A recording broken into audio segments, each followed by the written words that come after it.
You know what's great about learning a new language? So the research shows that people who learn a new language in adulthood slow brain aging by as much as 4.5 years. That's crazy.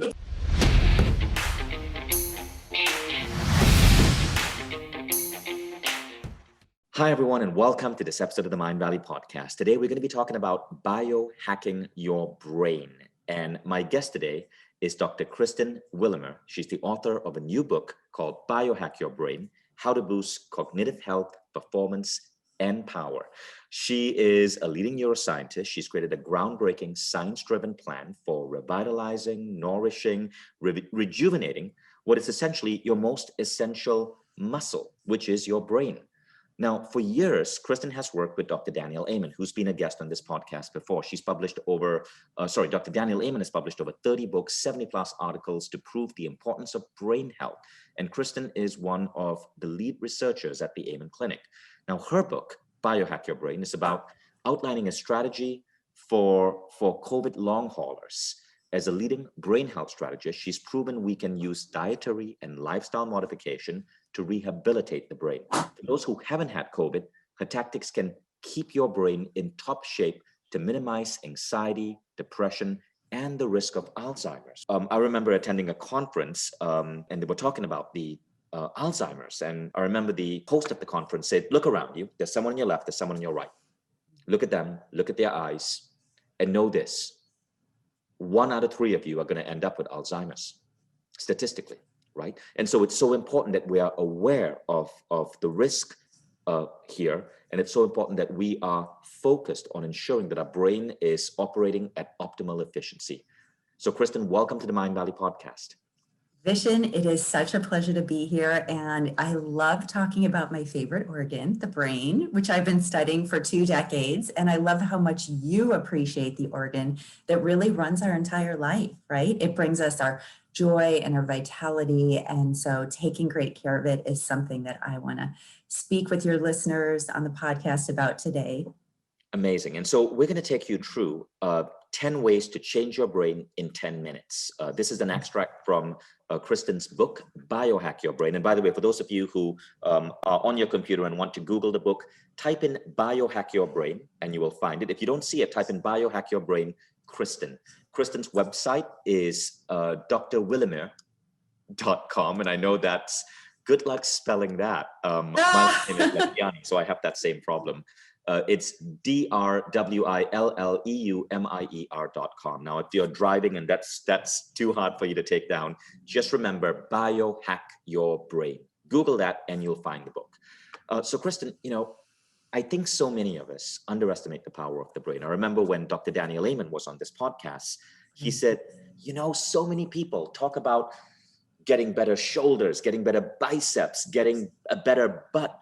But the thing is, the brain is the most important. It's really the most important muscle in the body.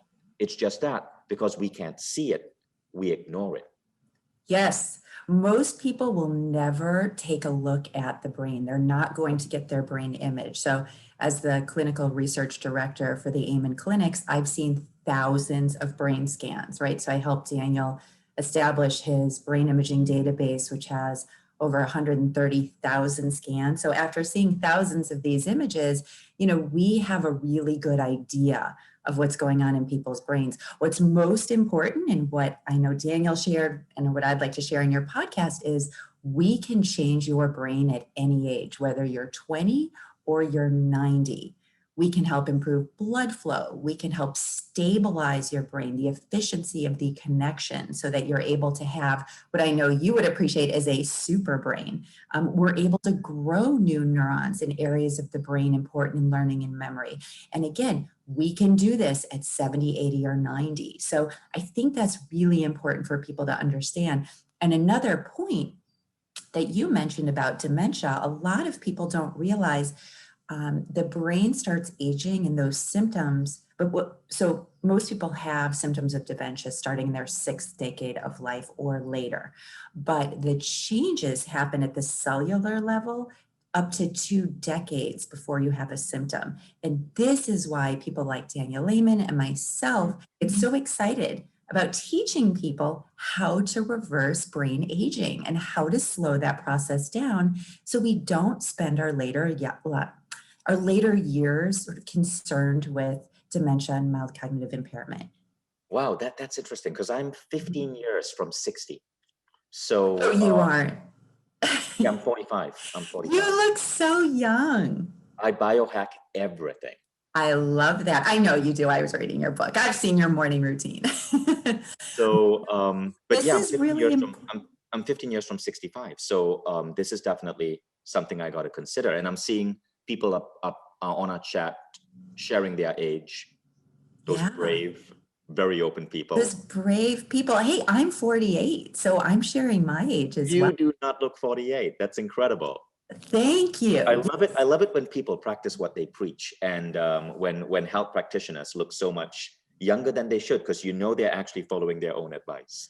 Well, trust me, like I said, I've been in this field 20 years and I've been following the practices that I've put in the book, because really the book are the things that we've done at the clinic to help support people reverse their brain aging. And I don't think people understand when you image brains and you see within a short period of time, a 6-month window of time, changing dietary and lifestyle habits can literally change the physiological function of your brain. And we can show you that using neuroimaging, whether that's electrical imaging using EEG or functional imaging using something like SPECT.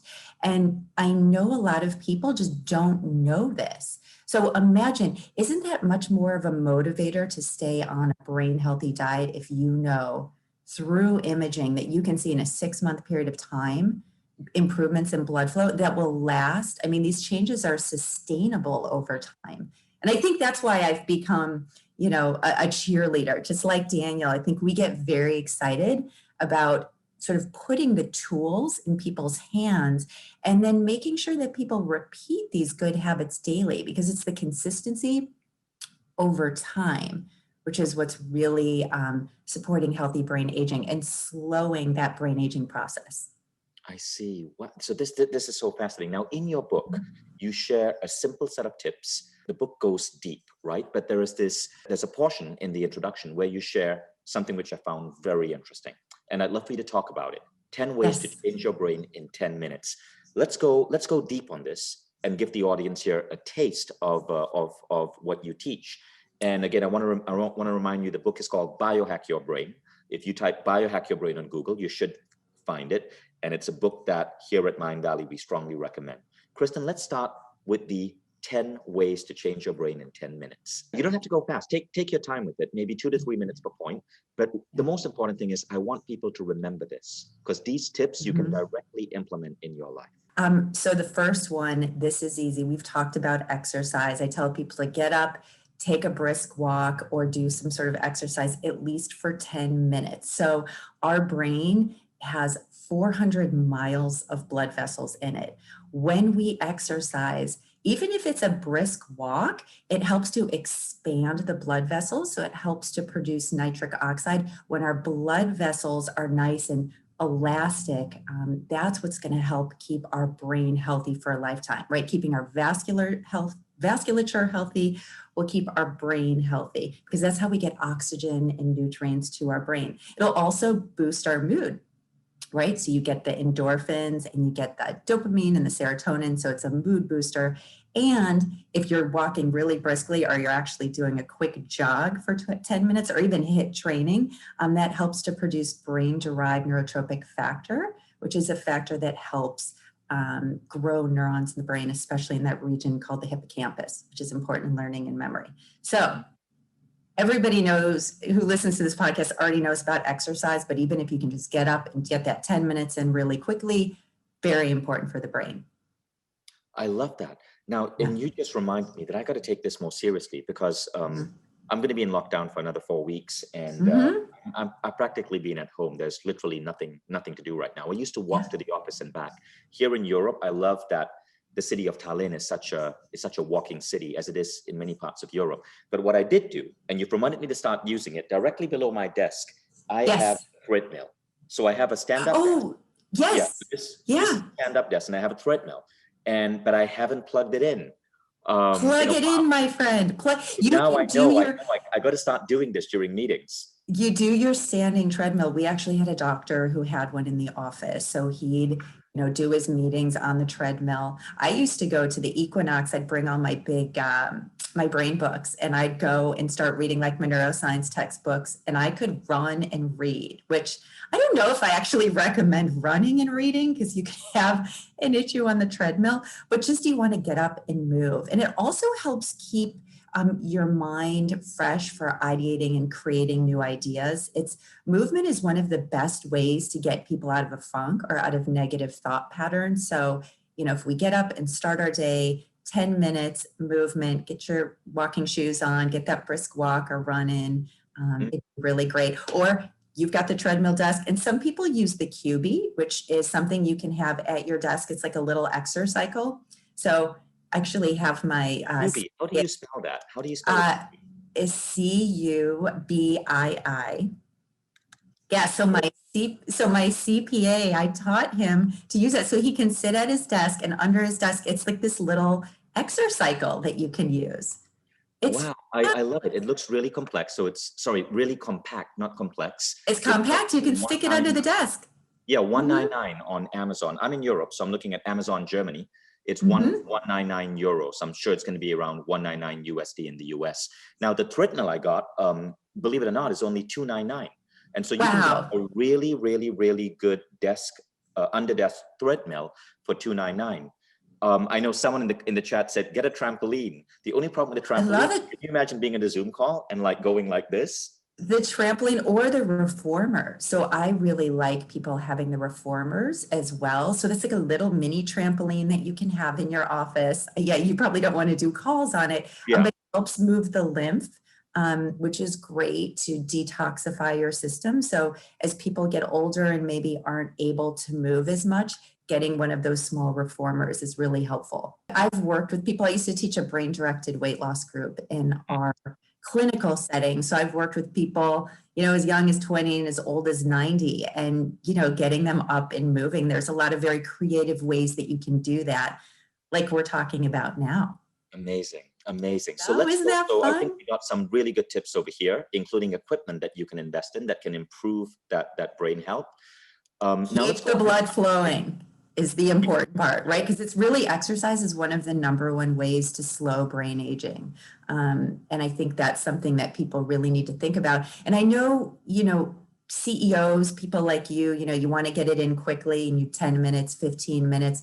But I do encourage people to do the 35 or 40 minutes as well, because think about it again for your vascular health. We want to keep those blood vessels really able to open, so that nitric oxide and keeping them, we don't want them to get rigid and hard, which happens at atherosclerosis. So just moving every day is one of the easiest ways to keep them open.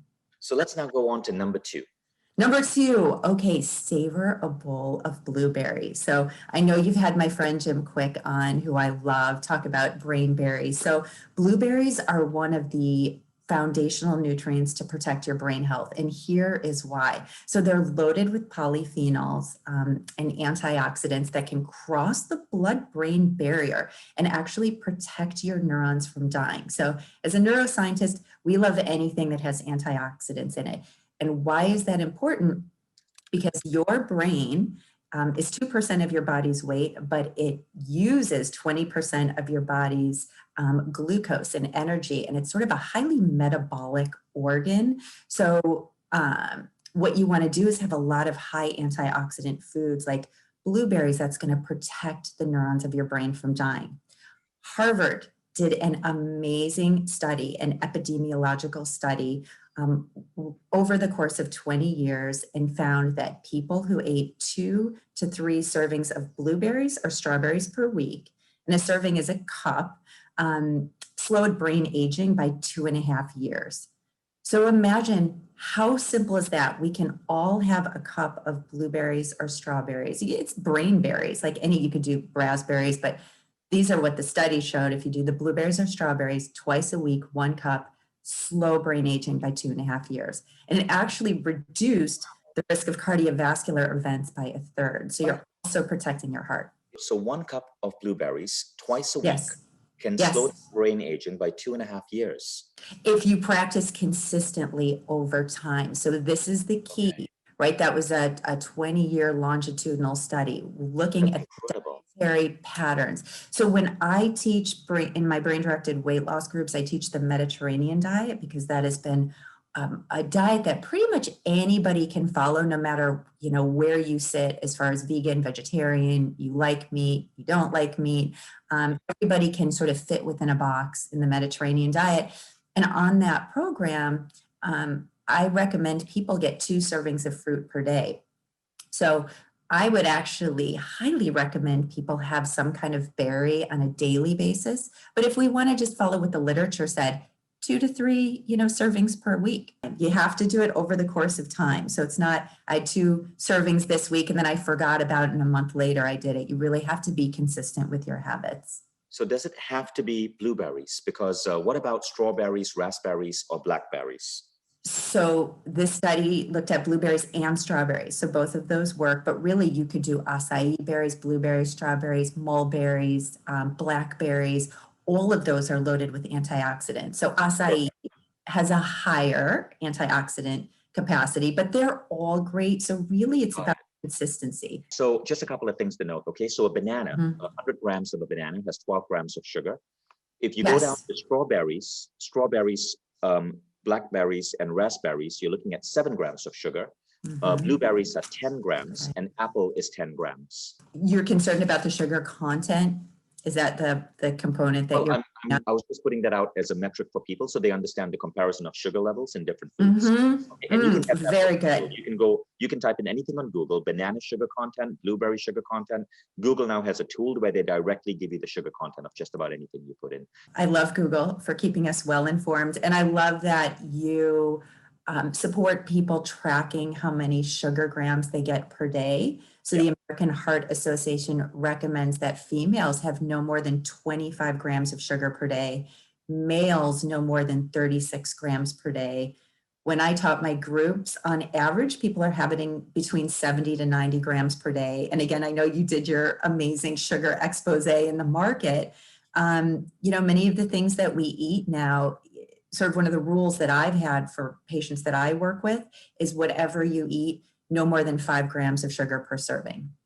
Mm-hmm. A really great rule of thumb when you're thinking about, should I eat this? Should I not eat this? And especially if it's a packaged food. I mean, I try to teach people not to have packaged foods. Mm-hmm. Is there evidence that shows that sugar can negatively affect brain health? Oh my gosh, absolutely. You're asking me, a neuroscientist, where in Alzheimer's, we actually have a type 3 diabetes, or Alzheimer's can be caused by what we call like type 3 diabetes of the brain, which is having excess sugar can lead to, an acceleration of brain aging. So yeah, having too much sugar coursing through your bloodstream. So if you have your hemoglobin A1C levels are too high, that actually measures how much sugar is in your bloodstream over the course of 2 to 3 months. What that's telling us is your blood can start to get thick and viscous, number one, because the sugar is not going from the bloodstream into the cells. Number two, that can also affect your vasculature. So that can start to make, especially the capillaries can get very hard. That's where people who have issues with diabetes, type 1 and type 2, can have issues with their vision, because in the eyes, the vasculature, the capillaries are very small. So I think people can relate to that. But yes, we want to keep our sugar content down and be mindful of it. I want to ask you this as a neuroscientist. So I come from Malaysia, and one of the companies in Malaysia I've tried to expose is Nestle. Nestle has brainwashed all of Malaysia, especially Malaysian kids, to drink a glass of Milo a day, often 2 glasses of Milo. Milo is a sugary I saw that. A glass of Milo contains roughly 16 grams of sugar, 5 grams of lactose, and then 12 grams of added sugar. And, oh my God. In Malaysian schools, children literally take Milo before going to school. So that's about 20 grams of sugar. Didn't you show that a famous soccer player was promoting it? So many people promote it. Nestle is the biggest company in my country. Now, my question to you is giving a child 20 grams of sugar before sending them to school, is that risky in any way? it's just not great for their brain health. Besides, they're going to be bouncing off the walls, right, from that sugar. We don't want to fuel our kids that way in the morning and get them addicted to sugar. So as you've shown, sugar is so addictive. It works on the reward centers of the brain. If you're going to give your child sugar, you should do a healthy brain smoothie in the morning with the blueberries and the banana and some water. And you can put some protein in it. But that's a smart way to get your child ready for school in the morning. Giving them a drink loaded with 20 grams of sugar, as I just told you, for females, we don't want to have them have over 25 grams of sugar, and for males, no more than 36 grams a day. So for a child, starting their day with 20 grams of sugar is absolutely not the way to go. Does it have any negative impacts on memory or behavior or future development of the child? I think the negative impacts over time is that it can start to lead to pre-diabetes and diabetes. So, and diabetes, again, is bad for your brain health. And, when you started the call talking about dementia and Alzheimer's and being concerned about that, if we look at the major risk factors that lead to dementia, it's midlife obesity, midlife hypertension, midlife diabetes. 3 things everybody can change off the bat. Cognitive inactivity, physical inactivity, depression, and social isolation. So if we think all of those factors are what leads to brain aging, and one of the very big ones is diabetes. Here in the United States, we have about 25 million people with diabetes, 85 million are pre-diabetic, and they say at least probably a third of those will become diabetic. So here in the US, that's a third of our population that's diabetic. So when you ask me, if we start teaching our children at a very young age to have these sugary foods as fuel, it's working on their addiction center. So they're going to want it every day. So really, as a parent, you have to be the leader of brain health in your family and say, this is not how we start our mornings, right? We're going to start it with the brain healthy smooth. So here's a question that came up in the chat. So you advocated blueberries, a cup of blueberries twice, a cup of blueberries twice a week. So that's about a cup of blueberries is 190 grams. That's roughly 19 grams of sugar. But that's good brain healthy sugar, right? And it's loaded with enzymes and nutrients and water. So blueberry is it's a nutrient for your brain, and it can use all of the enzymes and the antioxidants and the polyphenols and again, the water. So fruit is hydrating to the body. So I want people to not vilify fruit. Yeah, I mean, it's as you'll read in the book, I talk about juicing and green juicing, and because I think it's a really easy way for people to get fruits and vegetables into sort of their daily lives. And what I love about that is you get great enzymes that help with your digestion, and then you get the polyphenols and antioxidants. Awesome. So now let's go on to step number 3. Step number 3, you can have a square of dark chocolate every day. So I say it's got to be a brain healthy dark chocolate. I'm sure Daniel might have talked about this before, and we all need our goodies, right? So the dark chocolate, it's really fascinating. It's loaded with flavonoids. So again, flavonoids are those polyphenols that can cross the blood-brain barrier, protect our neurons, but it's also been shown to help improve memory. So it's really fascinating, some of the studies that are coming out showing a small square of dark chocolate. And again, it's got to be small. You can't be having a whole bar. To improve cognition. And it actually also increases nitric oxide. So again, it works as a vasodilator. The chocolate has to be 70% or higher cacao. If you have milk chocolate or white chocolate, so white chocolate has no flavonoids, so that will not work.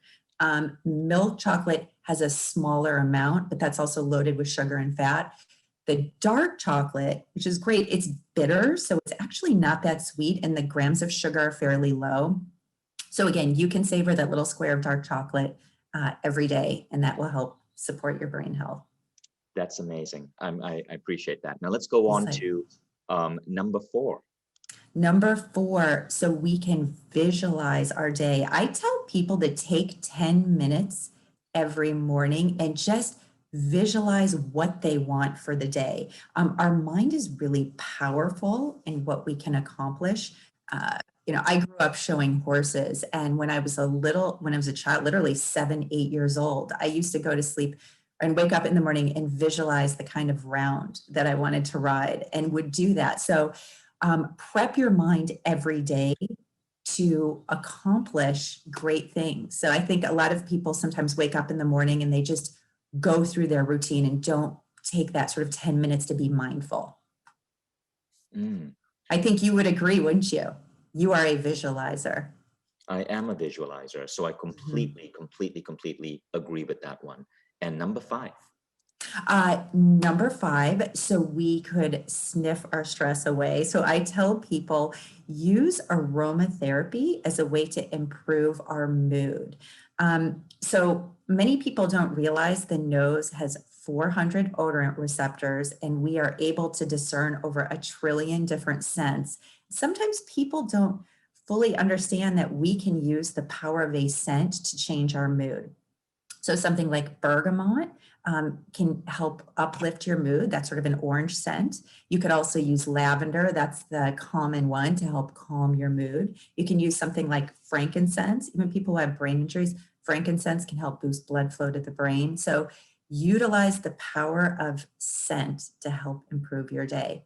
And I'll tell you, working in a psychiatric clinic, I started using this in my office setting. So when you have people coming into your office with anxiety and depression, bipolar issues, and I have one person after another, I started using a little aromatherapy diffuser to just keep the space to feel good. That's so interesting. I've never knew that aromatherapy could have that sort of impact on the brain.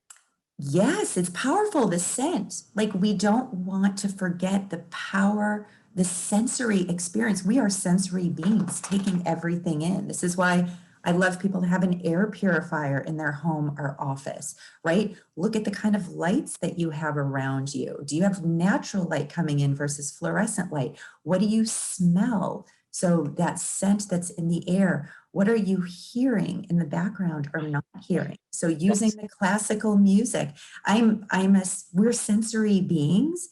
So let's create our environment to help support us having the best day possible. That's amazing. Now, I want to just go back a little bit on the dark chocolate, because I'm seeing questions come in. Is there a percentage that we should be paying attention to? 70% or higher. 70% or higher. Or higher, because that has the higher level of flavor. So everyone note that 70% or higher dark chocolate. Now, the next one is on visualizing to improve your day. Is there any evidence on that, scientific evidence on that and correlations with brain health? So that's a good question. And I would say I don't have a scientific study that I can rattle off of the top of my head like I typically do as a neuroscientist, but it's more about using the power of your mind to move forward and create what you want in your day. And I think anybody could appreciate that.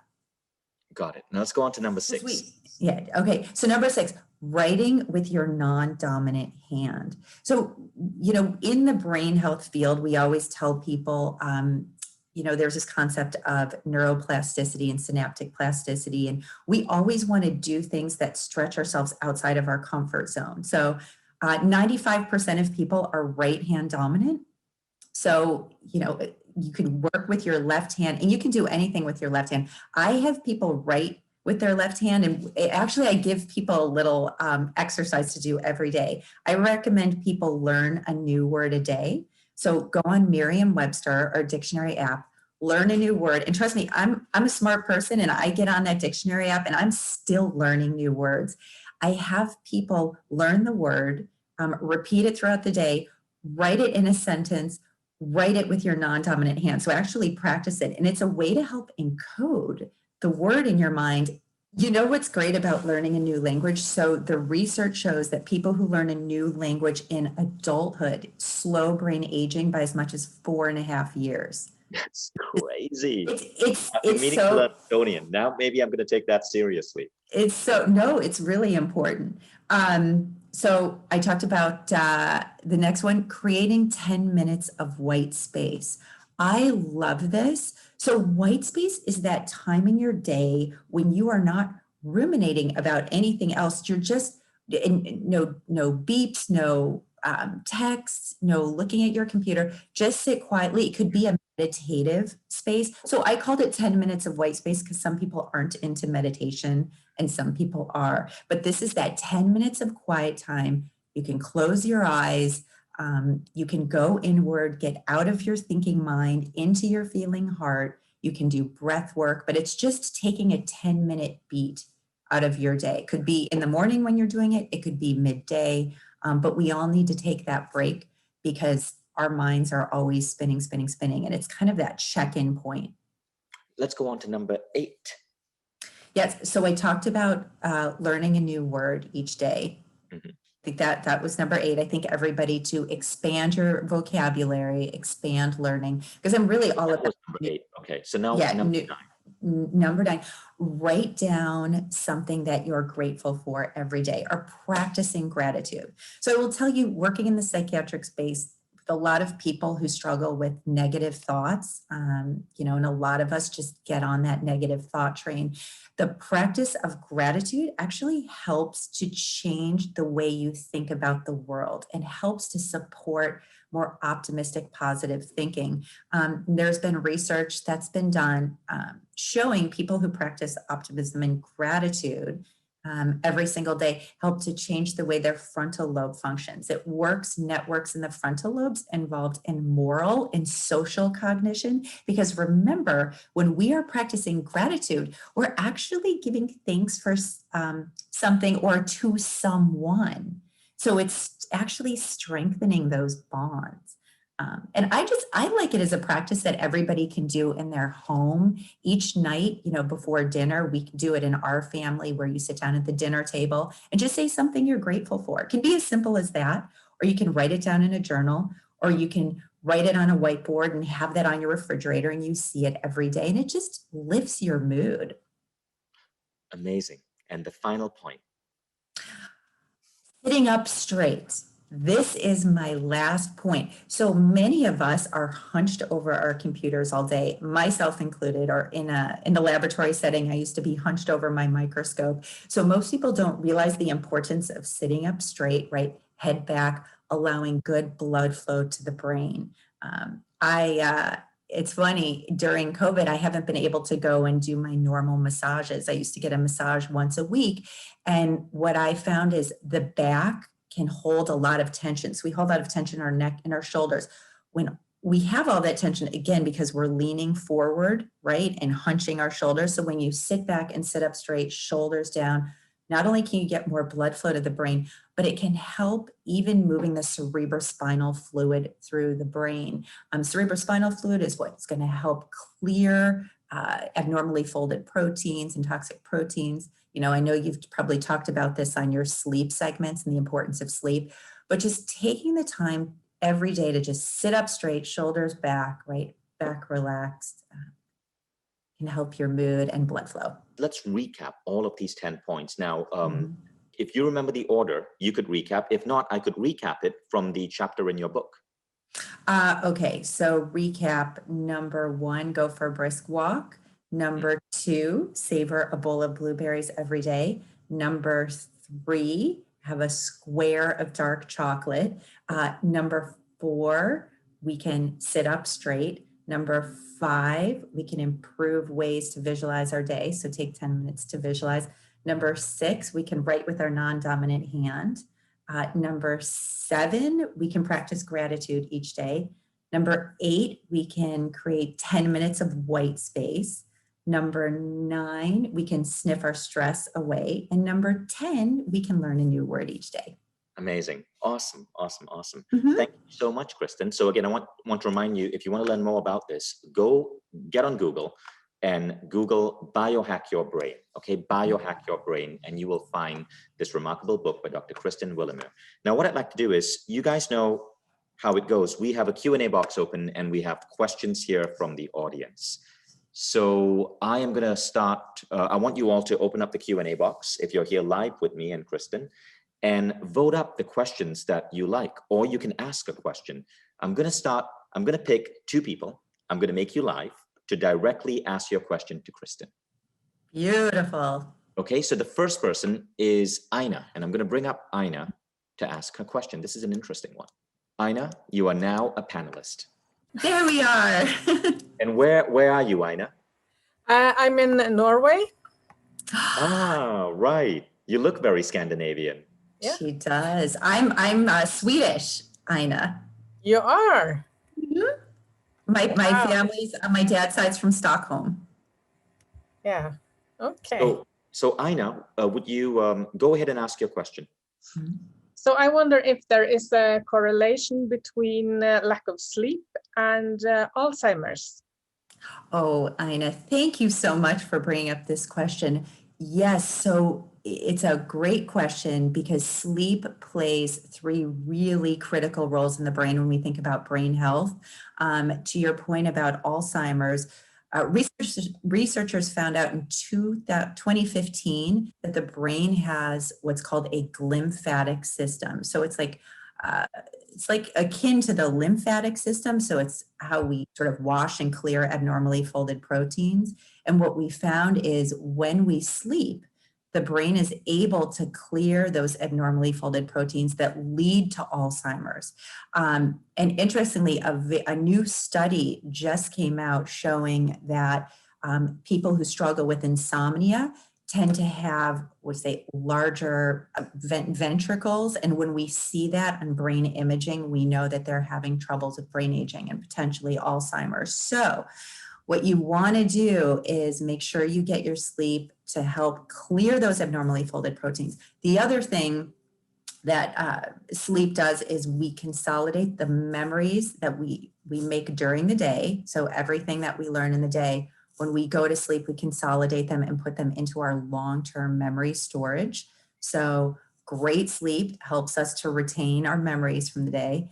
And number three, which I don't think a lot of people fully appreciate, is when we sleep, it actually helps us to process the things that we've had happen in our day emotionally. So it can help with anxiety and depression. So during those deeper stages of sleep and the REM sleep is when we work through those emotions. So short answer to your question, yes, getting a good night's sleep, getting restorative sleep can help to slow brain aging and prevent Alzheimer's. Thank you, Aina. That was a beautiful question. Thank you for asking the top-rated question today. The next question is from Elliot Berenger. So Elliot, I'm going to make you live right now. And this is a question on brain supplements. Yes, good. Elliot, you are now a panelist. Hi, Elliot. Hi, Elliot. Hi. Pleasure to meet you. Vishen. Nice to meet you too. Hello, Kristen. So this is really nice because some of your recommendations I already learned it in the quest of Super Brain. Yes, Jim, my friend Jim. With Jim Quick, yes. So I wanted to ask you because I started take out the sugar, breaking out from sugar. And Good. I began to suffer a little bit about some dizziness and some headache. I don't know if it's normal or is something going wrong. No. Well, first of all, I just want to commend and applaud you for lowering your sugar, and your body is your body is getting used to this new normal for you. It's like creating a new homeostasis. And what you might find is foods will taste differently because the receptors on our tongue, the taste receptors, can change over time as we are clearing sort of that excess sugar from our diet. So congratulations, keep up the good work, right? Keep putting more do the healthier sugars, right? From fruits, fruits and vegetables, just from natural foods. I'm sure you've had people on here talk about the whole food, plant-based, just very natural foods. Your body will start and your brain will really appreciate having those cleaner nutrients. Okay, my second question of the part of the question was about which supplements you can recommend so we have a better memory and elasticity and a brain healthy, because I'm taking tryptophan, omega-3. Yes. I'm taking collagen, but it's more for the skin. Good. And your omegas will help your skin as well. Your omegas. Yes, and taking magnesium, but I don't know Good. which else. Because vitamin D, I don't need it. I live in Spain, in Malaga, Yes. so I have a lot of sun. So I usually don't take vitamin D3. Right. So you ask a phenomenal question. When I was at the Amen clinics, I was also not only their research director, but I was the director of nutrition and nutraceuticals. So I used to study the efficacy of supplements on brain function. And we used the neuroimaging to show whether the supplements worked or didn't work. So in the book, I actually have a chapter where I go into the supplements. I have what I call the starting lineup, things that everybody can do. I have an all-star team. So these are things who want to take their supplements to the next level. And then I have what's called the injured reserve. So for people who've had brain injuries or had chemo brain from chemotherapy, or struggling with any kind of brain issues. So I have those tiers. But to answer your question and just give you some of the basics that I think everybody can do, a good high quality multivitamin is really smart for anyone over the age of 40, because as we age, right, our brain doesn't, the neurotransmitter production can go down. So we want to make sure we just have essential nutrients, right? If you're not getting your 3 servings of vegetables and 2 servings of fruits per day, and just some of the basics, I like a good multi. I love the omega-3 fatty acids that you're doing. 1 to 2 grams per day seems to work well across the board for people. If you want to know how much you should be taking, you can actually get a blood test done to look at your omega-3 fatty acid levels. So you've got that. So you're gonna have great hair, skin, nails, and brain, because it's actually gonna help grow brain volume. And it'll make the great thing about omega-3 fatty acids, they're anti-inflammatory, but they actually help the cellular receptors in your neurons work more efficiently. So they help people's mood. It helps anxiety and depression. Vitamin D, really important. You're already taking it. I tell people they should get it assessed annually, just to make sure your number is optimized. So you are in the sun, you're probably doing great, but you might even need a little tweak. You might need, a 2000 IUs of a vitamin D. I love curcumin. That's one of my favorite supplements for brain health because it's anti-inflammatory, and some really fascinating research is coming out showing that it binds to the plaques that can form in Alzheimer's disease in the brain, helping to clear it out. So I think of that as a really smart brain health nutrient, especially to protect you from Alzheimer's. I love probiotics. So it's really important to take care of those 100 trillion microorganisms that are living in your gut, and to give them, great, not only great foods. I'm sure you guys have talked about prebiotics, and then there's the probiotics. And I love a liquid trace mineral formula for people. So in addition to doing a multivitamin, I've been doing trace minerals for years. It's just an added insurance that you're getting all of the things that your body needs to function optimally. So I hope those help. And I think you'll love in the book, I have things that'll take it to the next level. Magnesium is great, calms your brain, helps with stress. So bravo. That's amazing. Thank you very much. Mhm. Thank you. You're welcome. I love this chapter of the book. You also mentioned probiotics. You go deep into liquid trace minerals. You mentioned curcumin, which is an active compound in turmeric. And turmeric. Yeah, So curcumin is this amazing. is a really useful list. Yeah, it goes deep. And I mean, I've studied supplements. We've used them to reverse brain trauma in professional athletes. I go into that in the brain, so into that in the book, because I want people to see that we have these very simple things we can do, and supplements are an important component of it. I used to tailor supplement protocols for patients who came into our clinic who had anxiety, depression, bipolar issues. But then you also had people who just want to optimize brain function. And I myself, yes, I'm 48, but I'm still optimizing and measuring and assessing. So, Elliot, I'm so happy that you're doing this, and keep up the good work. I wonder, do we also see cognitive performances in day-to-day life, even if we're in our 30s and 40s? Like, for example, these supplements, I get that they will slow down brain aging, but does our intelligence, our cognitive prowess go up on a day-to-day level? Yes. So what's really cool, and again, I go into this in the book, we used cognitive assessments with our NFL population. So they initially had significant brain trauma. I mean, anybody who's been reading the newspaper knows chronic traumatic encephalopathy. That's brain disorder that we're seeing in professional athletes and veterans that play collision-based sports. So we did this really large clinical trial showing that people who play professional American football have significant brain trauma. And then what we did is put them on a dietary and lifestyle protocol for 6 months, and then rescanned their brain and showed that we could not only change blood flow and activity patterns in the brain, but could improve their cognitive function. And that's getting to the question you're asking me. So we gave multiple cognitive tests, just changed the diet again. And I talk about what I used for the players in the book, but changed the diet, put them on the supplement protocol, and then did the follow-up imaging and cognitive assessments. We also do brain training with them. So that's another piece. I think it's really important to do brain training. I've talked about Brain HQ and other kind of apps that you can do, but keeping yourself cognitively active is important. And yes, it does result in measurable changes in what we would call global cognitive function. So reasoning, attention, memory, information processing speed, and all of this we can measure. So we're not just slowing brain aging, we can make you smarter.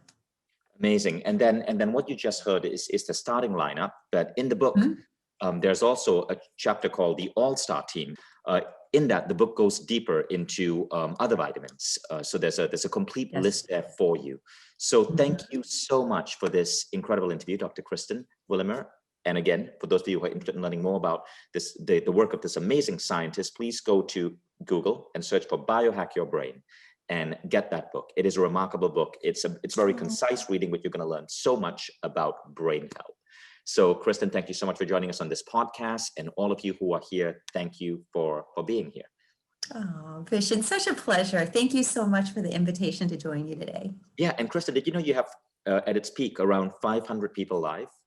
Yay! I was seeing the little participants at the bottom. It's so great. And they have amazing questions, by the way. It made me so... Yeah, the Mindvalley community is really brilliant. They're phenomenal. I'm so proud. This is a group that really loves taking care of their brain and wants to learn and do the action steps. And I think this is the right community for this kind of book, because the book was just about empowering people and being able to take those steps to take care of their brain health. Hey, we could take you to the clinic and utilize our technologies, right? Our neurofeedback and transcranial magnetic stimulation, and I could put you in a hyperbaric oxygen chamber. But imagine that the things that you're doing today, practice repeatedly over time, can make these really tangible, measurable changes in cognitive function. And for anybody like you, CEO, right, who wants that better brain function, I mean, we work with CEOs. So to wrap up, this is really, really important for all of you. I want you to go to insights.mindvalley.com, and you'll see I shared an insight from this conversation. So Insights, Kristen, is our collaborative group learning system for Mindvalley students. So if you go to insights.mindvalley.com, you will see that I added an insight called Supplements for Brain Health. It is tagged to Kristen's book, so you can also see Kristen's book in that note. And if you click and open that note, you will see the top 6 starting line supplements, okay, with Kristen's quotes on each of them. Go ahead and feel free to comment on that insight if you found it useful. And by the way, even if you're listening to this podcast, Insights is a free tool for anyone. So you can go and you can start an Insights account and use this for collaborative note sharing and elevating your learning. It's just our gift to all our listeners. Kristen, thank you so much, and hope to have you back sometime in the future on our podcast. I would be honored. Thank you so much for the beautiful work you're doing in this world. You're an incredible soul, and it really is such an honor and a pleasure to be here with you and your amazing community today. Thank you, Kristen.